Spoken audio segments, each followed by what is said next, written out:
Hey everybody, Alex here, Out of the Park 23, Pittsburgh Pirates franchise, episode number 14, and we are getting close to kicking off the 2027 MLB season, getting ready for spring training here for your Pittsburgh Pirates, coming off an 82-80 season. A quick review of where we've been in this series, finally, hopefully turning a corner. Last year going just 64-98 in 2023 after being 78-84, and I believe that was our first season back in 2022, bottoming out to 60-102 in 2024, improving in 2025, 76-86, and then 2 games above 500, finishing in 3rd place in the NL Central last season, though still missing the playoffs. That wild card berth and has been elusive for us this entire series. And so for this offseason, we didn't make a lot of moves overall. As I mentioned in the last video before the offseason began, the biggest question would be around Bryan Reynolds. I want to talk about that here in a moment. But before we do that, I do want to take a quick look back at the 2026 season at large across the MLB and see who came out on top.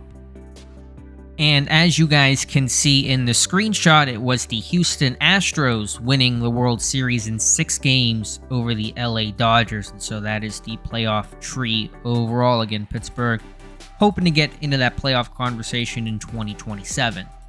All right, back to the Pittsburgh Pirates. And as I mentioned earlier and in episode number 13, Bryan Reynolds was the biggest and really the only storyline of the offseason. What would happen to Reynolds? He was heading into a player opt-out season where he could opt out of that final year of his long-term extension he signed way back when. And so I want to go through the Reynolds situation step by step and try to remember it the best I can. I played it out in the game a while ago compared to when I'm recording this video, but certainly our intention was to sign Bryan Reynolds to bring him back. The first thing, though, was him deciding whether or not he would opt out and test for agency. And as you guys can see here, he exercised that contract opt-out. He would have been guaranteed roughly $19.8 million. No surprise to see him opt out. In terms of him trying to get a new deal, I was offering, because our financial situation's a little bit tight and he's in his 30s, I didn't want to put down a 7-year deal. He was asking for well over $200 million on a 7, 8, 9-year deal with some vesting options at the end. I was trying to offer, 1 year, $21 million, 2 years, somewhere around $42 million, something like that, and he would not bite. And so I ended up having to put the qualifying offer on him, which of course he rejected, and that caused him to hit free agency.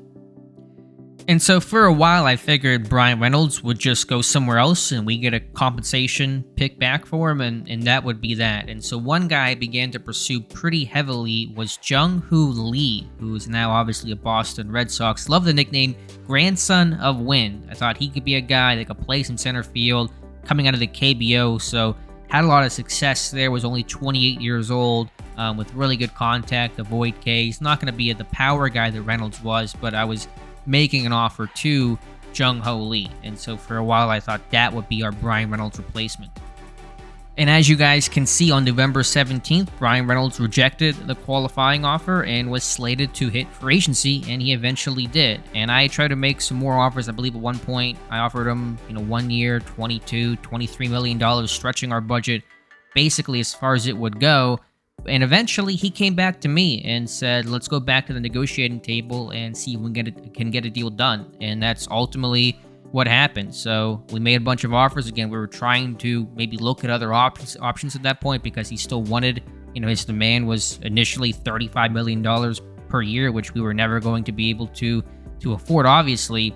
But eventually, Reynolds got back to the table, and he is now still a Pittsburgh Pirate, signing a 1-year, $24.5 million deal. And so that was more than what ideally I wanted to spend. It's a big upgrade on what he was slated to get, which was, again, right around $19.8 million prior to his opt-out.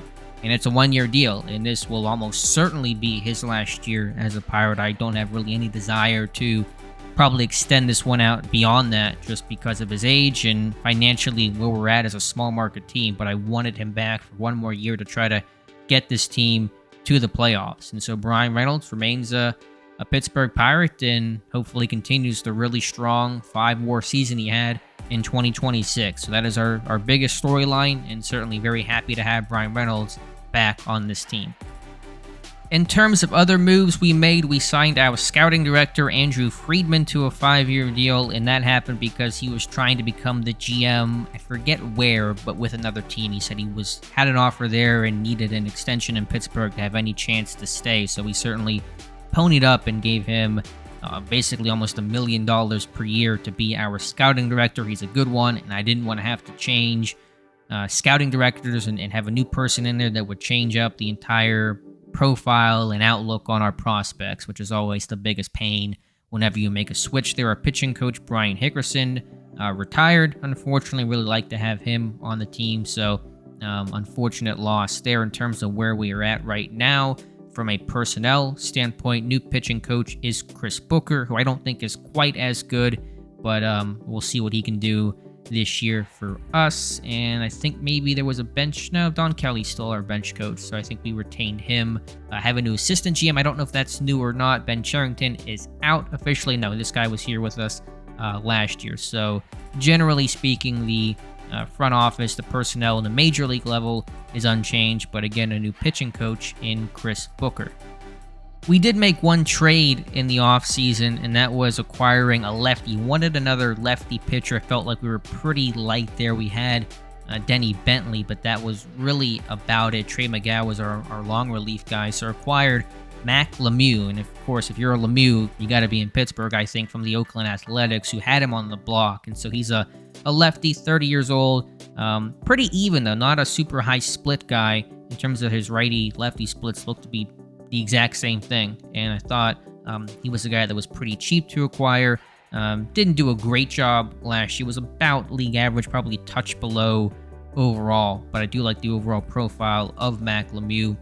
What we gave up for him, I could have gotten him for less, but I like to try to be fair in these trades overall. Give something of value to get something of value. So traded a center fielder who had a one WAR season in high A ball last year in Greensboro, and also trading a pitcher, borderline starter, reliever type guy, and Jonathan Gonzalez, who was an A-ball last year and did a decent job overall, but a finesse pitcher with not great upside, and so I didn't feel like we were missing out too much by giving Gonzalez to the Athletics. I will say, for the first time really ever, we were picked apart in the Rule 5 draft, although I'm not incredibly upset about that because it actually freed up a fair amount of money for us, which we kind of needed whenever we signed Reynolds to that deal. So we lost 4 guys in the Rule 5 draft. Michael Ciani, who was in the minors all last year, so good defensive guy, but I have some other replacements in terms of center field options, and of course re-signing Bryan Reynolds. Brennan Malone has a good profile, but has just not been a good pitcher for us. He was just miserable out of the pen last year and just has not worked out, so maybe he'll be better somewhere else. Again, looks good on paper, just has not simmed well overall.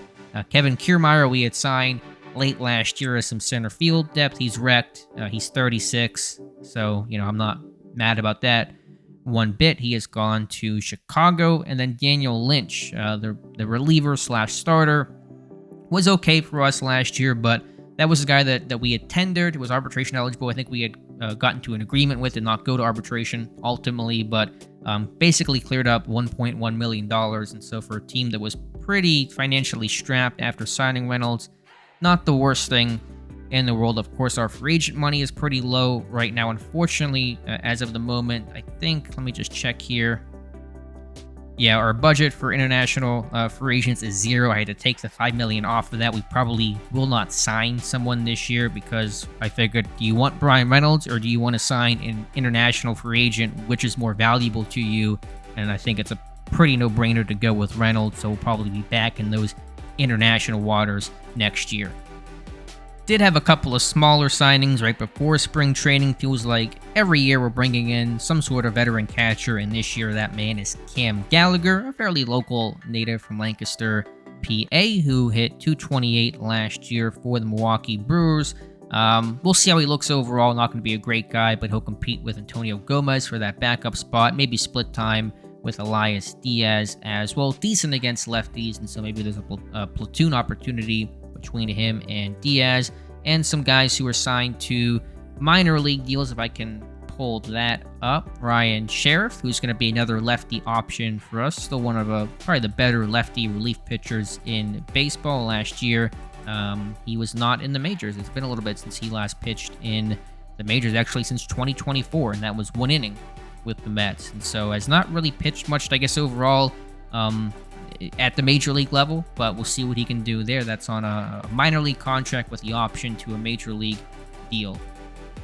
We also signed J.J. Goss to a minor league deal with the major league option to it. He was in AAA for most of last year, had one start with the Toronto Blue Jays, and that seemed to go okay, but ground ball pitcher with good movement. He'll be depth for us overall. One other signing we made, which was kind of interesting, is Santo Martinez, who is truthfully one of the best defensive players you're ever going to see in this game. Obviously, the bat is very limited overall. He's been an independent ball, and so I think he has an opt-out maybe in here. Yeah, so I don't know if he'll opt out or not. He shouldn't because he can play in the majors for once, but we'll see how that goes. Really interesting, though. I mean, 80 shortstop position rating, 75 infield range. I mean, that is just incredible numbers. Last year, independent ball, a 29.1 zone rating and just 95 starts. So, I mean, that is Hall of Fame level defensive ability. So, I don't know what's going to happen with him, but I couldn't pass up the chance to sign Santo Martinez to even a deal that, has a $1.4 million in value to it. We'll see if we promote him or add another 40-man roster. I don't know, but that's a really interesting guy I'll keep an eye on.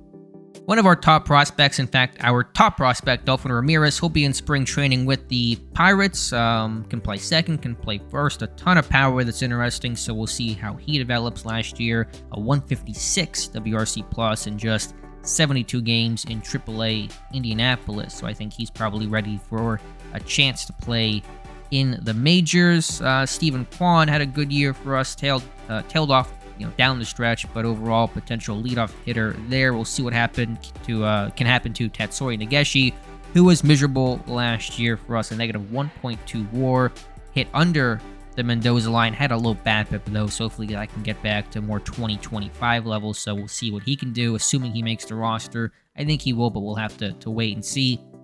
This is a guy that I had signed when I thought I was going to lose. Bryan Reynolds, I don't know how to pronounce the name, but his nickname is Varn, so we're going to just call him Varn, and really interesting profile, 0 power, but great avoid K. Don't have any information on him in terms of past statistics from Taiwan, so I don't really know much about him, but I want to find out more about the man they call Varn.